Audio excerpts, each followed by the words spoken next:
1, 2, 3, come on!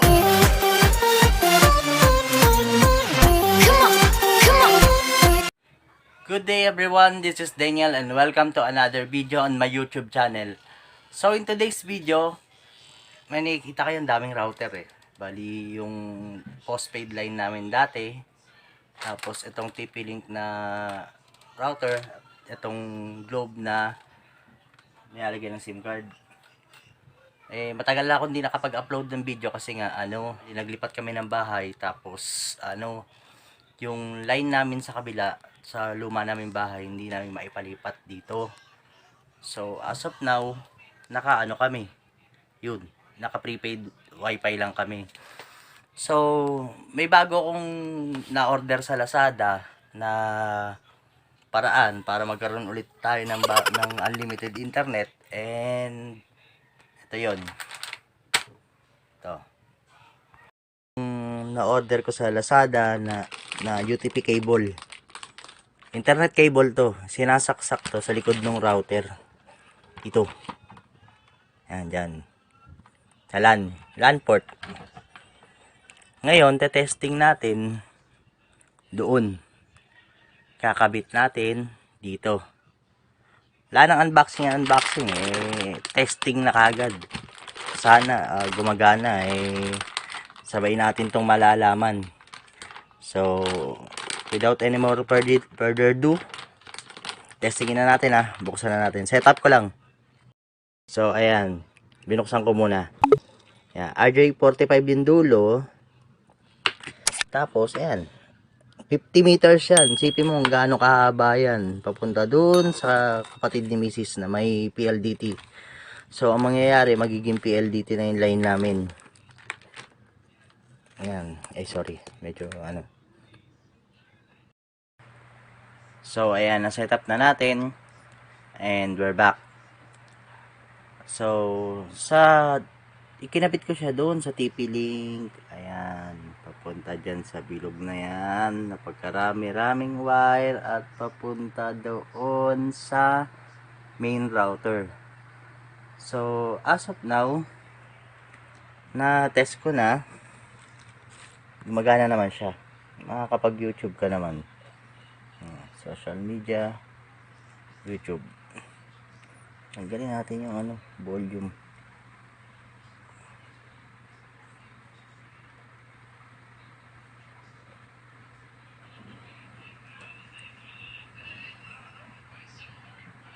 So, ayan.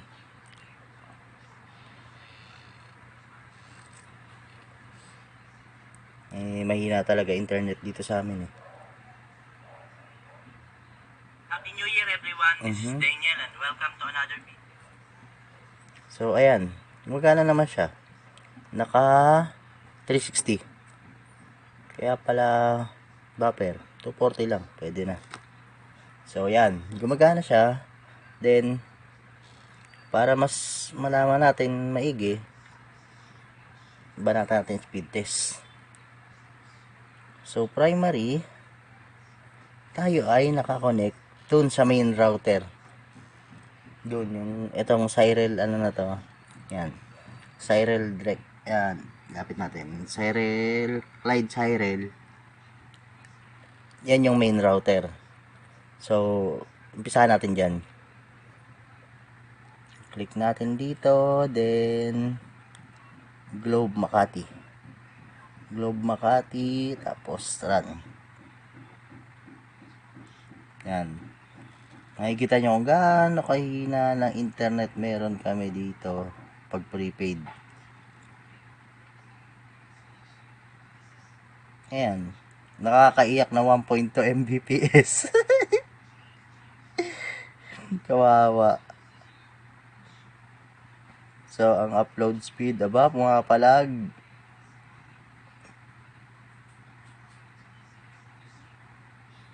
Ayan.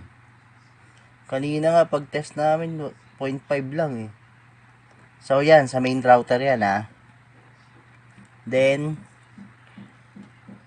testing natin, click natin. Tapos click natin tong TP-Link. Connect tayo. So ayan, naka-connect siya. Ayan So, back natin. Exit kaya na muna natin para mag-refresh.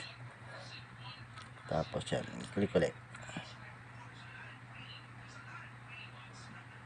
Hindi natin ma-accumulate yung eksaktong speed nito kasi may kasabay akong nag-YouTube eh. Yung bunso kong anak nag-YouTube sa baba. Ayan. Well, nabawasan siya ng konti. Yun din ang observation ko eh, sa 50 meter. Pumagsak ng konti yung download speed tsaka upload speed. Pero hindi naman siya ganun na apektado. Isipin mo, layo niya, ang haba niya, 50 meter. So, yan. 0.83 saka 1.67. Dito, sa nilalagyan siya ng SIM card eh. Actually, ito yung SIM card niya. Yan. Pwede rin siya. Etong cable na to, na nakakonect sa main router. Ito rin, pwede rin to. Ikakabit mo lang dito sa LAN. Same lang din dito. Kakabit mo sa LAN. And, iaayusin mo yung setting sa DHCP setting.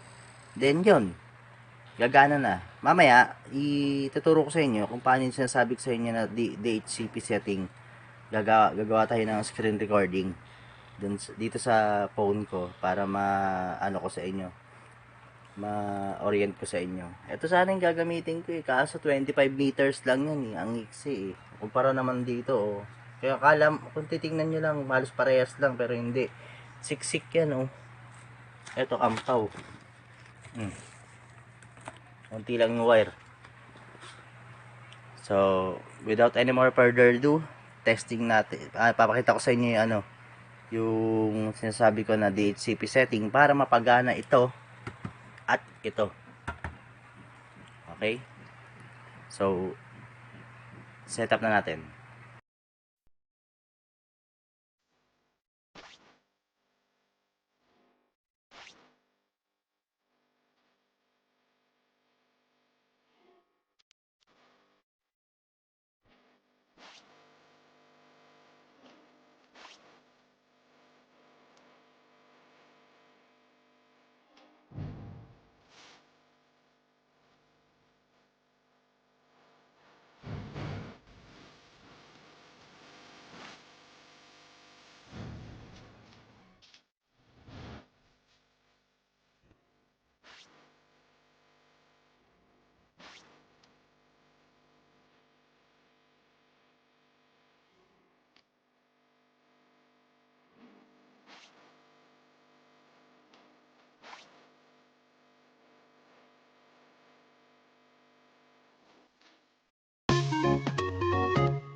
So, ayan. After natin na i-disable yung DHCP server sa setting, and nakakonect yan, ayan, may ilaw na yung LAN sa likod.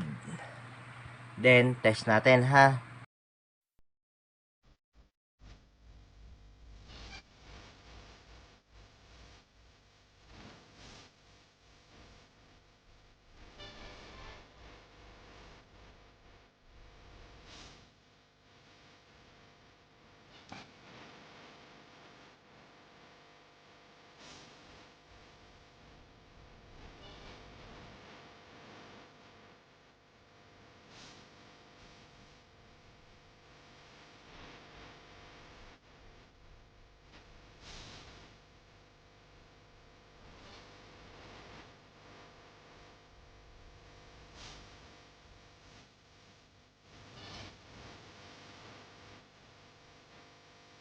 In front of the modem, andito yung power. So, that's it. Napapansin nyo, di ba, ang daming router. Anong, may wire. Anong sense? Ito kasi, itong wire na to dati, etong router namin, ito, na luma, may wifi kami. Tapos, nakikonek yung kapitbahay namin. Nung nakikonek yung kapitbahay namin sa router, bali, binigyan ko rin siya ng panibagong router na ganon. Then, kinonek namin siya. Yan. Na-connect na, ganon. Nakakonect siya. Hanggang sa ground floor. So, hati kami sa bayad ng bill. Ang advantage nun, hindi ka masyado mahirapan magbayad ng bill mo. Yun. Ganon din ang gagawin ko ngayon na strategy. Makikiconnect kami kay Mrs. Sa kapatid ni Mrs. Tapos, yun. Hati kami sa bill. So, pinigyan ko lang kayo ng idea para makagaan kayo ng pagbabayad. So, maraming salamat sa panonood. Till next time, please like, subscribe, and hit the notification bell para updated ka sa bagong mga video na gagawin ko. Halos lahat ng mga video na gagawin ko, puro mga pakikinabangan ninyo. Hindi ko sasayangin yung oras nyo. Maraming salamat and peace out.